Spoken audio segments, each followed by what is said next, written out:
قرآن نے کہا ہے اے ایمان والو اللہ سے ڈرو اور سچوں کی صحبت میں آ جاؤ، سچوں کی صحبت میں آ جاؤ۔ اور سچے کون ہیں؟ دنیا کے سب سے سچے لوگ انبیاء اکرام علیہ السلام، ان کے بعد صدیقین کی جماعت، ان کے بعد شہداء اور صالحین اولیاء اکرام کی جماعت، یہ وہ ہیں جن کو قرآن نے صادقین کہا ہے۔ اب میں آپ کو بتاؤں، یہ تو ہم تشریح کر رہے ہیں صادقین، لیکن میں آپ کو بتاؤں دنیا کا سب سے بڑا صادق جس کو کفار و مشرکین بھی صادق کہتے تھے وہ میرے رسول کی ذات۔ مکہ کے کفار کیا کہتے تھے رسول اللہ کو؟ امین اور صادق ہی کہتے تھے۔ یعنی قرآن تو کہہ رہا ہے سچوں کی صحبت میں ہو جاؤ، میں کہتا ہوں پوری دنیا کا جس کے سچا ہونے پر اتفاق ہے اس کی صحبت کتنی اہمیت رکھتی ہے۔ اس رسول پاک صلی اللہ تعالیٰ علیہ وسلم کی صحبت میں آ جاؤ۔ اب بات آتی ہے رسول کی صحبت کیسے؟ اب اللہ کے رسول صلی اللہ تعالیٰ علیہ وسلم ہماری زندگی میں موجود نہیں ہے، وہ اپنی ظاہری حیات میں آج نہیں ہے، تو پھر رسول کی صحبت ہم کیسے اختیار کریں؟ تو نبی پاک صلی اللہ تعالیٰ علیہ وسلم کی احادیث کے ذریعے سے ملتا ہے کہ پھر امت کے جو اولیاء اکرام ہیں، علماء صالحین ہیں، وہ نبی کے نائب ہوتے ہیں، ان کی صحبت نبی کی صحبت۔ یہ جو چین ہے اپنے مشائخ سے وابستہ رہنے کی، تو اگر کوئی اس کو دکان سمجھتا ہے تو وہ بے عقل اور بے وقوف ہے۔ علماء اور مشائخ سے جو عوام وابستہ ہے اس کی ایک وجہ یہی ہے کہ یہ رسول اللہ کی صحبت حاصل کرنا چاہتے ہیں۔ مجھے یہ بتاؤ اے میرے عزیزو، تمہیں سنتیں اگر سیکھنا ہے، نبی پاک صلی اللہ علیہ وسلم کی سیرت تمہیں جاننا ہے، یا اب تک تمہارے پاس معلومات آئی ہیں تو کس کے ذریعے سے آئی؟ علماء اکرام کے ذریعے سے آئی۔ تو رسول اللہ کے وہ نائب ہیں اور ان کی صحبت تمہارے لیے نبی کی صحبت ہے۔ اب سنو آگے کی بات، یہ تو میں تمہید کے طور پر آج عرض کیا، اور اب صحبت کا فائدہ بھی میں آپ کو بتاؤں۔ صحبت کا فائدہ، جس کی صحبت میں رہتے ہو ویسا ہی اثر بھی پیدا ہوتا ہے۔ ہاں، جس کی صحبت میں رہتے ہو ویسا ہی اثر پیدا ہوتا ہے۔ بلکہ تو یہ محاورہ مشہور ہے، خربوز کو دیکھ کر خربوز رنگ پکڑ لیتا ہے۔ ہاں، یعنی جو اناج ہے، جو نباتات ہے، اس میں اگر یہ اثر ہوتا ہے کہ ایک پھل دوسرے پھل کو دیکھ کر ویسی رنگ پکڑتا ہے، تو پھر انسان تو انسان ہے، انسان فلیکسیبل ہے، یہ بہت جلدی اڈاپٹ کرتا ہے دوسری چیزیں۔ اسی لیے ہم نے دیکھا ہے شہروں کے بچے کیسے ہوتے ہیں، گاؤں کے بچے کیسے ہوتے ہیں، بہت فرق ہے۔ عرب کے بچے کیسے، امریکہ کے بچے کیسے، کیوں؟ بچے کیا ماں کے پیٹ سے سب سیکھ کر کے آئے؟ نہیں، یہ سارا ان کے اوپر صحبتوں کا اثر ہے۔ یہ جس سائے میں رہتے ہیں بچے وہی اڈاپٹ کرتے ہیں۔ اب ان بچوں کی بولی جیسے ہی زبان کھلتی ہے، کون سی باتیں کرتے ہیں؟ کون سی باتیں کرتے ہیں؟ یہ آسمان سے کوئی زبان لے کر کے آئے؟ نہیں، یہ جس سائے کے اندر رہ رہے ہیں، آپ کو جیسا بولتے ہوئے دیکھا ویسی ہی ان کی بھی زبان کھل گئی، وہی جملے، وہی الفاظ، وہی زبان۔ جس گھر میں گالی گلوچ ہو رہی تھی تو بچے کوئی اندازہ نہیں گالی گلوچ کیا ہوتی ہے، لیکن اس کو خیریت سمجھ کر کے گالی ہی دیتا ہے۔ کسی کو وش کرنے کے لیے بھی وہ گالی ہی دیتا ہے، کیونکہ اس نے ماحول ویسا حاصل کیا ہے۔ اور جن بچوں کے گھر دینی ماحول میں ڈھلے ہوئے ہیں ان بچوں کی زبان پر بھی اثر نظر آتا ہے۔ یہ تو ظاہری اثر ہوا، باطنی اثر بھی بہت زیادہ ہوا کرتا ہے۔ جو جس کی صحبت میں رہتا ہے ویسا ہی رنگ پکڑتا ہے، ویسی رنگ پکڑتا ہے۔ میں آپ کو بتاؤں، سیدی اعلیٰ حضرت امام اہل سنت فاضل بریلوی رضی اللہ تعالیٰ جب ماررہ مطہرہ تشریف لے گئے تھے، اس وقت وہ جوان تھے، 20-22 سال کی عمر ہوگی، اور ان کے پیر و مرشد کی عمر 80 کے اوپر تھی، غالباً عمر زیادہ ہو چکی تھی۔ بیعت ہونے کے لیے گئے تھے اعلیٰ حضرت، اور ماررہ کے اس بزرگ کے پاس جن کو خاتم الاکابر سید آل رسول احمدی مارروی رحمۃ اللہ علیہ کہا جاتا ہے، اولیاء اکرام میں ایک سند ہے ان کی، حضرت سید آل رسول مارروی کی۔ جب ماررہ مطہرہ اعلیٰ حضرت گئے، وہاں پر تو حال یہ تھا کہ سید آل رسول مارروی رحمۃ اللہ علیہ مرید تو کرتے تھے، لیکن خلافت کا معاملہ بہت الگ تھا۔ ہر کسی کو خلافت کا پٹا نہیں ڈال دیا جاتا تھا، کسی کسی کو 10 سال 12 سال مجاہدے کرواتے وہاں خانقاہ میں رکھ کر پھر خلافت دیتے تھے. لیکن اعلیٰ حضرت جب گئے تھے وہ کمرہ آج بھی وہاں ماہرہ میں موجود ہے جس حجرے کے اندر اعلیٰ حضرت اور ان کے پیر و مرشد صرف 2 ہی لوگ بیٹھے تھے. بیعت کیے, مرید تو ہوئے اور پیر و مرشد نے ساری خلافتیں اسی مجلس میں دی. اب جو بات میں کہنے جا رہا ہوں وہ توجہ. 22 سال کا نوجوان امام اہل سنت احمد رضا خان اور 80 سال سے زیادہ کے بزرگ حضرت سید آل رسول مارا روی رحمۃ اللہ علیہ. 20 سال اور 80 سال میں فرق ہے کہ نہیں ہے؟ جوان کیسا دکھتا ہے, بوڑھا کیسا دکھتا ہے. اعلیٰ حضرت جب وہاں پر بیعت کر کے خلافتیں لے کر کے جب حجرے سے باہر نکلے, دروازہ کھلا تو بہت سے لوگ باہر کھڑے تھے. سیدی آل رسول مارا روی رحمۃ اللہ علیہ کے مریدین, وہاں علماء اور صلحاء بہت سارے موجود تھے. دروازہ جیسے کھلا پیر اور مرید دونوں باہر آ رہے تھے. اب سنیے جو بات میں کہہ رہا ہوں, تاریخ میں لکھا گیا ہے کہ سبوں نے کہا کہ دیکھ کر کے یہ اندازہ نہیں ہو رہا تھا, دونوں کی شباہت ایک سی لگ رہی تھی.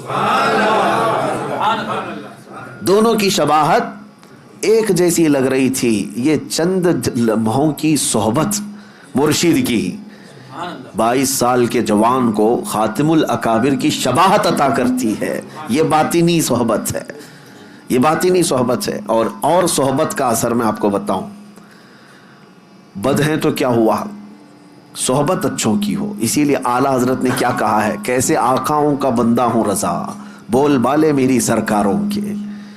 2 باتیں عرض کروں گا. میں آج آپ کے درمیان صرف اور صرف برکت حاصل کرنے کے لیے آیا ہوں. کافی دن ہو گئے تھے. 2 چیزیں مشہور ہیں غوث پاک کی زندگی کے واقعات میں, بہت سارے ہیں, کرامات بہت سارے ہیں, اس میں سے 2 میں آپ کے سامنے رکھتا ہوں.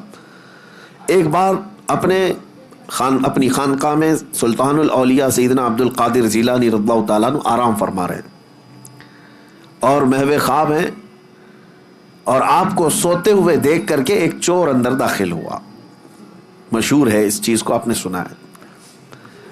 وہ چور آپ کا جبہ چرانے آیا تھا.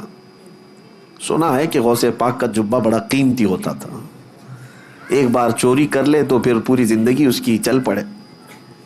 کافی قیمتی ہوتا تھا.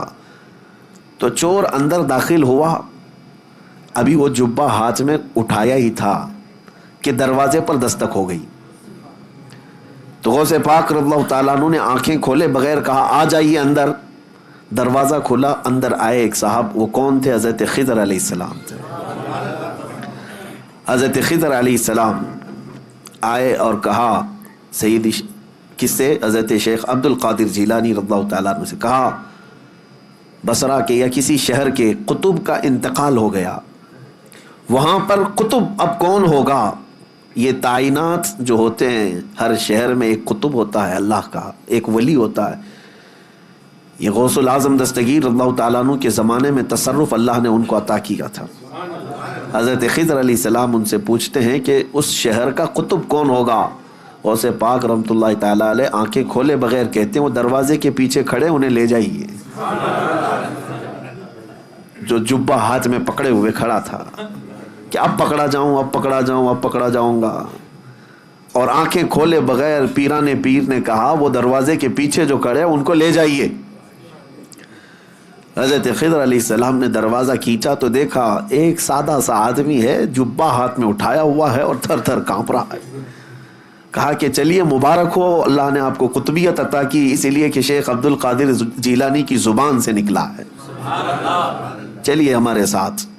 اب وہ شخص حیرت میں تھا کہ میرے ساتھ کہیں کوئی مذاق نہ ہو رہا, اور وہ دوڑتے ہوئے پھر غوث پاک کے قدموں میں آیا. کہا روتے ہوئے مجھے معاف کریں, مجھے معاف کریں, کیا یہ میرے ساتھ کوئی مذاق تو نہیں؟ غوث پاک رضی اللہ تعالیٰ عنہ نے فرمایا شیخ عبد القادر جیلانی کو اللہ نے یہ طاقت عطا کی ہے کہ وہ جو زبان سے نکالے اللہ اس کو پورا کر کے رہتا ہے.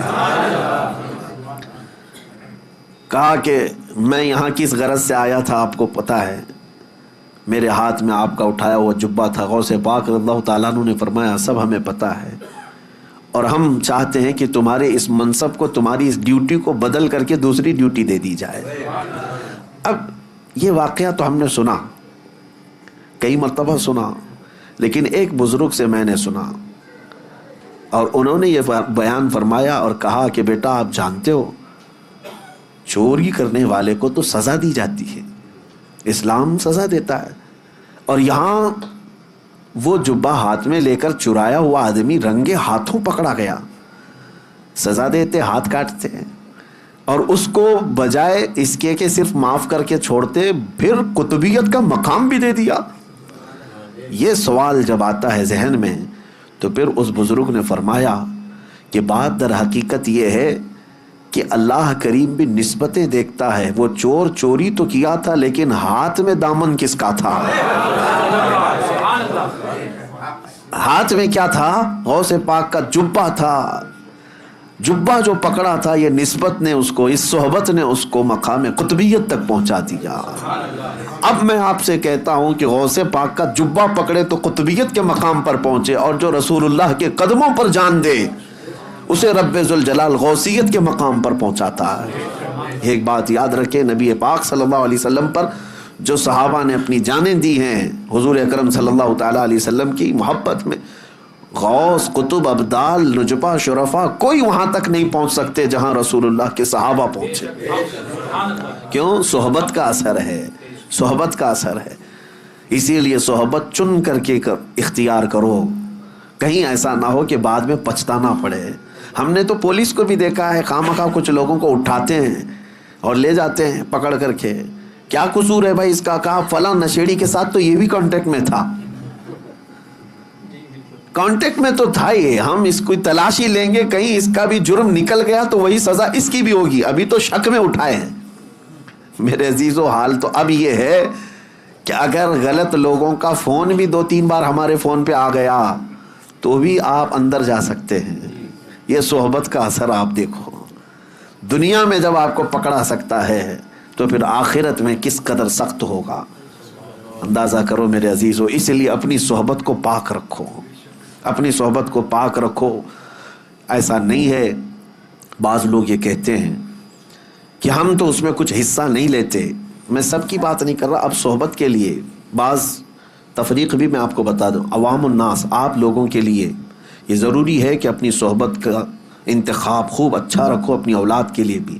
اب رہی بات علماء صالحین، علماء ہیں، مبلغین ہیں، دعات ہیں، ان کا کام کیا ہے؟ لوگوں کی اصلاح کرنا۔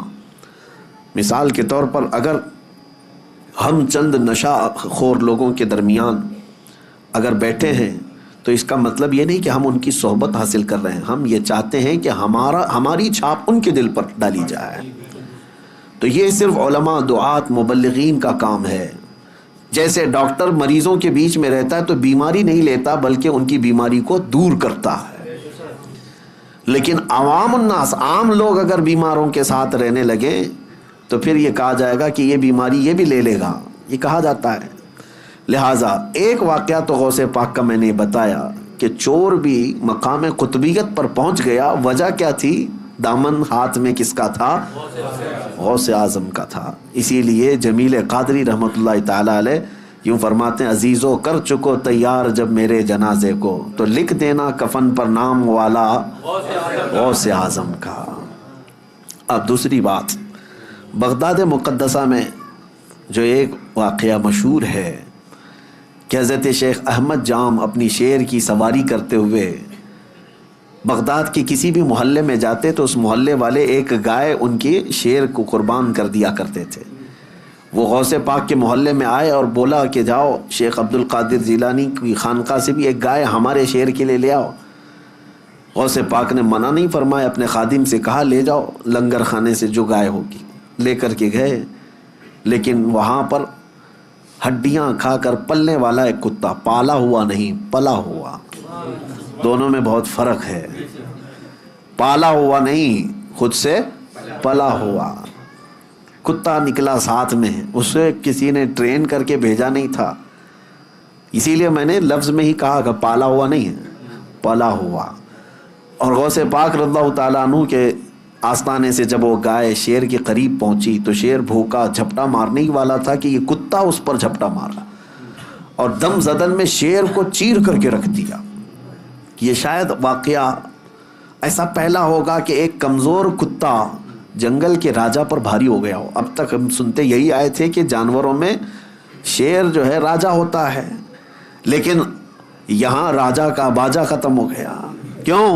غوث پاک رضی اللہ تعالیٰ عنہ کے